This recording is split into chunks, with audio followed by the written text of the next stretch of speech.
एक बहू ऐसी भी। यह लो मम्मी 3,000 आपके पास रखो। नई बहू ऑफिस जाते समय अपने सास को बोली और सास की आंखें भर आई। अरे इतने सारे पैसे, मुझे क्या करना है? मम्मी, दिन भर कितनी चीजों के लिए पैसे लगते हैं। मैं 1 महीने से देख रही हूँ। सब्जी वाला, फ्रूट वाला, कभी काम वाली ज्यादा पैसे मांगती है। और आपकी किटी भी तो होती है। रहने दो मम्मी। अरे तुम्हारे ससुर जी का पेंशन आता है ना, वो थे तब उनसे मांगती थी। अब बिना मांगे सरकार हर महीने दे देती है। सास हंस कर बोली, मम्मी आप अपने किटी ग्रुप के साथ पिक्चर, भेल पार्टी, कोई नाटक, ऐसे प्रोग्राम करा करो। अपनी जिंदगी जियो। इन्होंने बताया है कि आपने कितनी मुश्किल से इस घर को संभाला है। बड़े भैया अमेरिका में हैं, दीदी ससुराल में खुश है। अब आप भी अपनी दुनिया बनाओ। मुझे पता है आपने अपनी सारी इच्छाओं का गला घोट के घर बनाया है। आप खुद के लिए जियो। इतनी छोटी उम्र में इतनी बड़ी बड़ी बातें कहाँ से सीखी रही तूने? मैं 10-12 साल की होगी। उस दिन मेरी दादी बुआ के यहाँ जा रही थी।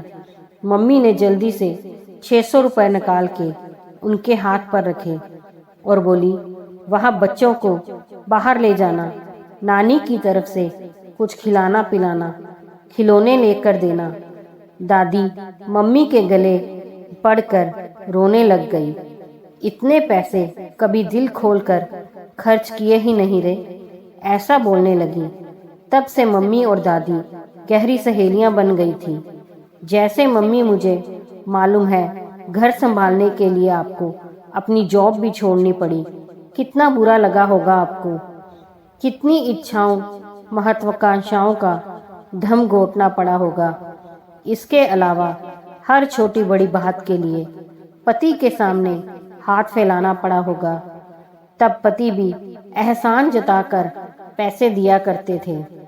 आपकी पेंशन रहने दो मम्मी, मुझे कभी जरूरत रहेगी तो मैं आपसे ही मांगूंगी। अरे बेटा, सब कुछ आज ही बोलोगे क्या? तुम्हें ऑफिस में देर हो रही है, जल्दी जाओ। मुझे बोलने दो मम्मी, यह मैं मेरी खुशी के लिए कर रही हूँ। मेरी माँ कहती है कि 18 घंटे घर में खटने वाली महिला को कोई समझता ही नहीं है। लेकिन तुम अपनी सास की मेहनत को ध्यान में रखना।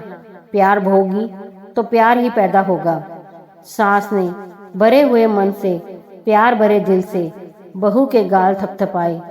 आंखों से ओझल ना हो तब तक दरवाजे में खड़ी रही। बहू आने पर मैं और घर की चारदीवारी में बंद के रह जाऊंगी, ऐसे सोचा था। पर तूने तो दरवाजा खोलकर मुझे बाहर का आसमां दिखा दिया। दोस्तों, अगर कहानी पसंद आई हो तो लाइक, सब्सक्राइब, शेयर जरूर कीजिए।